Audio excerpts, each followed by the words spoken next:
माझे नाव सोनाक्षी नंदेपुरे. मी इयत्ता 5वी मध्ये शिकत आहे. सन्माननीय व्यासपीठ, आदरणीय जनलोक, वंदनीय गुरुवर्य आणि माझ्या तमाम छोट्या राष्ट्रभक्तांनो, सर्वप्रथम सर्वांना प्रजासत्ताक दिनाच्या अनंत शुभेच्छा. हा दिवस इतर दिवसासारखा साधा सुद्धा नव्हे, तर हा दिवस आपल्या स्वराज्याचा, आपल्या लोकशाहीचा खऱ्या अर्थाने प्रारंभ करणारा सुवर्ण दिन आहे.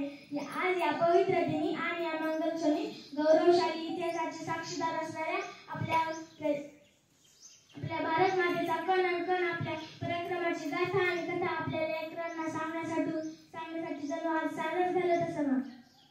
आज या सौभाग्य दिनी गल्लीपासून दिल्लीपर्यंत, लहानपासून थोरापर्यंत सर्व जाती धर्माचे अबालवृद्ध हा प्रजासत्ताक दिन सोहळा राष्ट्रभावनेने प्रेरित होऊन साजरा करत आहोत.